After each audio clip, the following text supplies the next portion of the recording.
Good morning students. ठीक है, अपना कौन सा लास्ट क्लास में method of preparation of alkane complete हो गया। आज अपन देखते हैं physical properties of alkane. Physical properties of alkanes. ठीक है, फर्स्ट अपन देखते हैं nature of alkane. Nature of alkanes यानी एल्केन्स जो होती हैं उनका नेचर कैसा होता है। तो अपन को पता है, मैंने स्टार्टिंग में आपको बताया था एल्केन्स कैसे होते हैं, नॉन पोलर होते हैं। यानी मैंने क्या बोला था, अपन एल्केन्स को क्या बोल सकते हैं, पैरा अफिन्स भी बोल सकते हैं। क्यों? क्योंकि इनमें क्या होती है, लो रिएक्टिविटी होती है। क्यों? क्योंकि इनमें क्या पाया जाता है, सिंगल बॉन्ड होता है जो क्या होता है, लेस रिएक्टिव होता है, जिसकी वजह से क्या बोलते हैं इसको, यानी नॉन पोलर होते हैं। जबकि पाई बॉन्ड होते हैं उनमें क्या होते हैं, रिएक्टिव होते हैं, वो क्या करते हैं, रिएक्शन शो करते हैं। यानी नेचर ऑफ एल्केन अपन क्या बोल सकते हैं कि ये कैसे होंगे, नॉन पोलर होंगे। क्यों? Due to the reactivity is very less। ठीक है, यानी इनकी क्या होती है, इलेक्ट्रोनेगेटिविटी ऑफ जो हाइड्रोजन है वो क्या हो जाती है, इसमें अप्रोक्सीमेटली किसके इक्वल हो जाती है, किसके इक्वल कर सकते हैं अपन, क्या बोलते हैं, इथेन में क्या होता है, अपन को पता है कार्बन होते हैं और क्या होते हैं, हाइड्रोजन होते हैं, और उनके बीच में क्या होता है, सिंगल बॉन्ड होता है। यानी इलेक्ट्रोनेगेटिविटी ऑफ हाइड्रोजन किसके इक्वल होगी, इलेक्ट्रोनेगेटिविटी ऑफ कार्बन की अप्रोक्सीमेटली क्या हो जाती है, इक्वल हो जाती है। इस वजह से अपन इसको क्या बोलते हैं कि नेचर ऑफ एल्केन क्या होता है, नॉन पोलर होता है। यानी ड्यू टू दिस क्या, इनकी very less reactivity, very very little difference in electro negativity between carbon and hydrogen atoms. ठीक है, फर्स्ट पॉइंट क्या हो गया अपना एल्केन्स का फिजिकल प्रॉपर्टी में, नेचर ऑफ एल्केन यानी क्या होते हैं, वेरी लेस रिएक्टिव होते हैं, जिसकी वजह से नॉन पोलर होते हैं। नेक्स्ट देते हैं अपन इनका बॉइलिंग पॉइंट। ठीक है, तो इनका जो ये बॉइलिंग पॉइंट होता है ना, वो क्या होता है, डायरेक्टली प्रोपोर्शनल होता है किसके, मोलिक्यूलर वेट के। यानी जितना ज़्यादा एल्केन्स का मोलिक्यूलर वेट होगा उसका बॉइलिंग पॉइंट भी क्या होगा, उतना ही ज़्यादा होगा। यानी as number of carbon atom increases, boiling point increases. यानी जैसे जैसे क्या होगा, अपना number of carbon atom increase होंगे तभी तो अपना क्या बढ़ेगा, एल्केन्स का मोलिकुलर वेट बढ़ेगा। तो ये कह रहा है कि जैसे जैसे कार्बन एटम इंक्रीज होंगे ना एल्केन में, वैसे वैसे उनका क्या होता जाएगा, बॉइलिंग पॉइंट इंक्रीज होता जाएगा। लेकिन ये बोलता है कि जो बॉइलिंग पॉइंट डायरेक्टली प्रोपोर्शनल तो किसके है, मोलिकुलर वेट के है। लेकिन ये जो बॉइलिंग पॉइंट होता है वो इन्वर्सली प्रोपोर्शनल होता है किसके, ब्रांचिंग के। यानी एल्केन्स में जैसे जैसे ब्रांचिंग बढ़ती जाएगी ना, तो उनका जो बॉइलिंग पॉइंट होगा वो क्या होता जाएगा, कम होता जाएगा। यानी as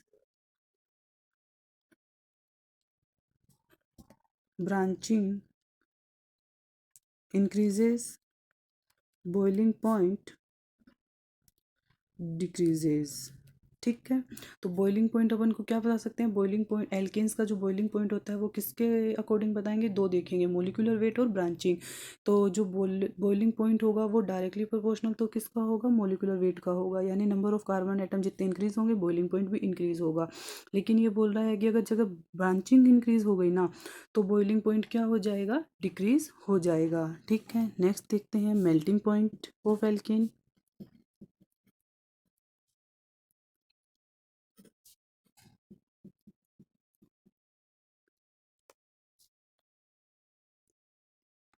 the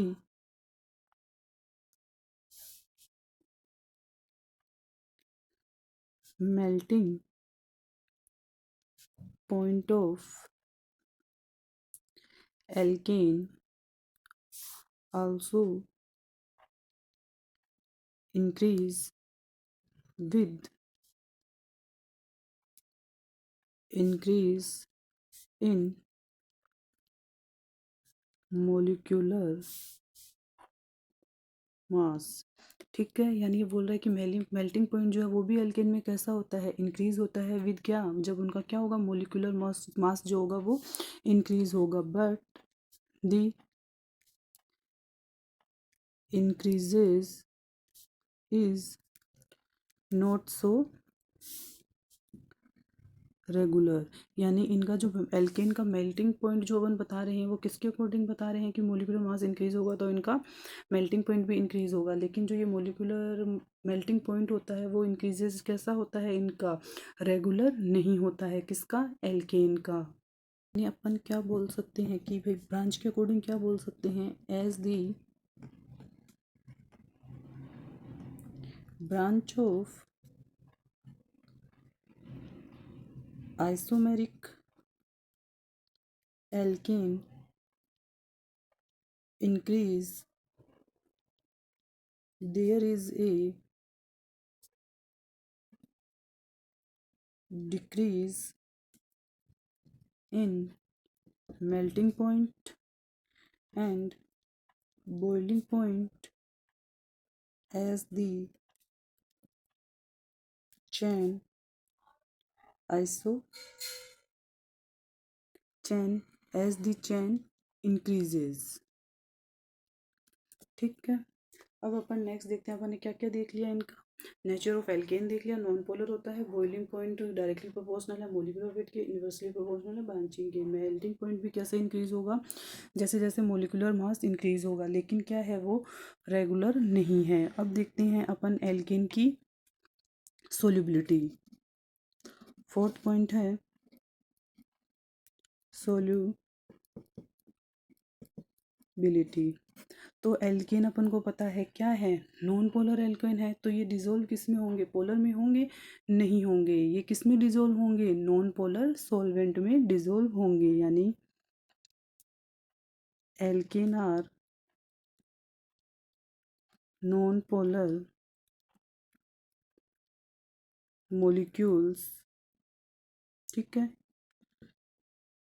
being non polar alkanes dissolve in non polar solvents like ether,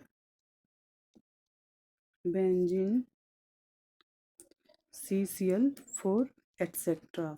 ठीक है, तो इसकी सोलिबिलिटी कैसे बता सकते हैं कि एल्केन अपन को पता है क्या होते हैं, नॉन पोलर होते हैं, तो ये बोलते हैं कि भाई जो अगर ये एल्केन नॉन पोलर है तो इनके सोल्यूबल भी किस में होंगे, नॉन पोलर में होंगे, जैसे क्या, इथर, बेंजीन और CCl4। ठीक है, अब देखते हैं नेक्स्ट फिजिकल प्रॉपर्टी, कितनी प्रॉपर्टी हो गई, 4 प्रॉपर्टी हो गई। फिफ्थ देखते हैं, alkanes up of 4 carbon atoms are colorless, odorless gases. यानी जो कार्बन नंबर 4 तक जो होंगे ना वो कैसे होंगे, कार्बन एल्केन्स कलरलेस होंगे, ओडरलेस होंगे और कैसे होंगे, गैसियस होंगे। Alkanes from carbon 5 to carbon 17 are colourless, odourless, कैसे होंगे, लिक्विड्स होंगे। ठीक है, and about this these are colorless, odorless solids. ठीक है, यानी जो 4 नंबर तक जो कार्बन होंगे वो तो कैसे होंगे, कलरलेस होंगे और ऑर्डरलेस होंगे और गैसियस होंगे, जबकि कार्बन 5 से लेके 17 तक जो होंगे कलरलेस होंगे, ऑर्डरलेस होंगे, लेकिन कैसे होंगे, लिक्विड होंगे। और 70 से अबाउ जितने भी कार्बन एल्केन्स आएंगे ना, वो कैसे होंगे, कलरलेस, ऑर्डरलेस और कैसे होंगे, सॉलिड होंगे। यानी फिजिकल प्रॉपर्टी में अपन ने क्या देखा, नेचर ऑफ एल्केन देखा, जो कैसा था, नॉन पोलर था। मेल्टिंग पॉइंट और सोलिबिलिटी, और एल्केन्स गैसियस कब होंगे, लिक्विड कब होंगे और सॉलिड कब होंगे। अब अपन देखते हैं इनकी chemical properties.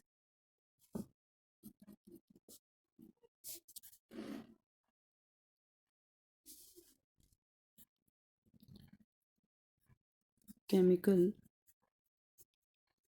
Properties of alkane. ठीक है, अपन ने क्या किया, फिजिकल प्रॉपर्टीज देख ली, method of preparation of alkane देख लिया। अब देखते हैं अपन केमिकल प्रॉपर्टीज ऑफ एल्केन। ठीक है, तो इसमें सबसे पहले अपन देखते हैं हेलोजिनेशन। हेलोजिनेशन, ठीक है। हेलोजिनेशन मतलब क्या होगा, यहाँ पर हेलोजन की रिएक्टिविटी देखी जाएगी, किसके साथ में, का जो अपना क्या है, अपन क्या बोल रहे हैं, केमिकल प्रॉपर्टीज ऑफ एल्केन, यानी एल्केन के साथ में। If one of more hydrogen atoms of alkane are replaced by halogen, it is known as halogenation reaction of alkane. यानी एल्केन जो होगा उसमें क्या होंगे, हाइड्रोजन को किससे रिप्लेस किया जाएगा, हेलोजन से, तो वो रिएक्शन क्या कहलाएगी, हेलोजिनेशन ऑफ रिएक्शन। ठीक है, अब अपन हेलोजिनेशन, अपन हेलोजन ग्रुप जानते हैं कौन कौन से होते हैं, फ्लोरीन, क्लोरीन, ब्रोमीन, आयोडीन होते हैं। तो इनमें अपन रिएक्टिविटी भी देखते हैं कि एल्केन के साथ इनकी जो रिएक्टिविटी होती है वो क्या होती है, the reactivity of halogens decreases in the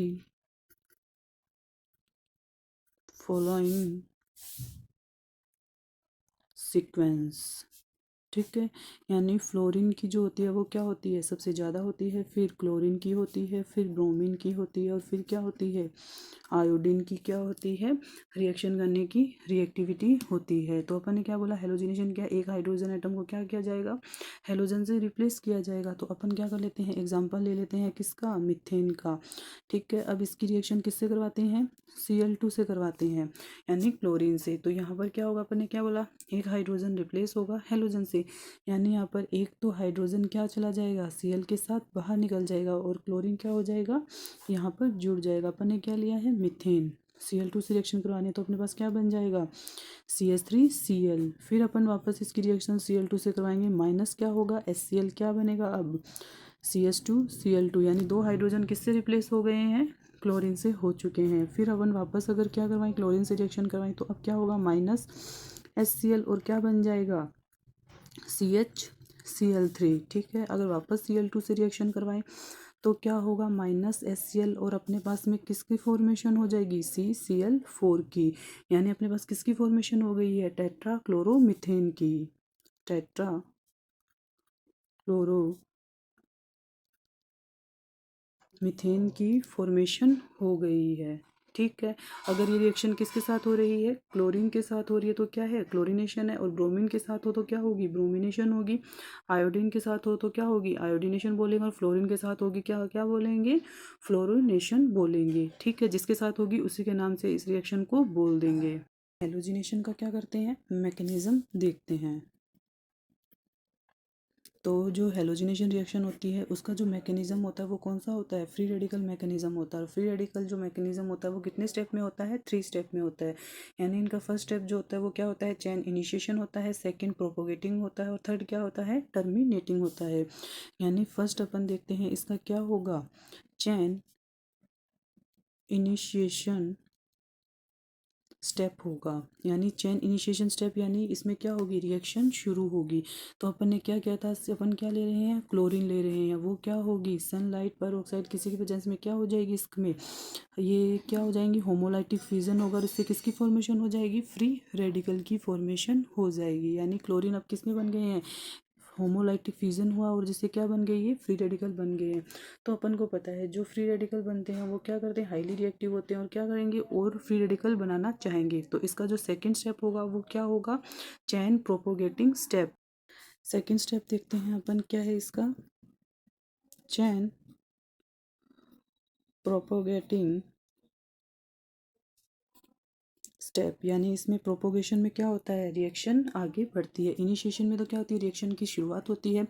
propagating में क्या होगा कि जो रिएक्शन है वो क्या होगी, प्रोपोगेट होगी। यानी फ्री रेडिकल जो बने हैं वो क्या करेंगे, अब और फ्री रेडिकल बनाएंगे। यानी अब जो अपने पास फर्स्ट स्टेप में क्या, कौन सा फ्री रेडिकल बना था, क्लोरीन, अब ये किससे रिएक्शन करेगा, जो अपने पास क्या है, मीथेन है। यानी उसके साथ रिएक्शन करके क्या करेगा, HCl प्लस एक फ्री रेडिकल कौन सा फॉर्म कर दिया, न्यू CH3 फ्री रेडिकल बना दिया।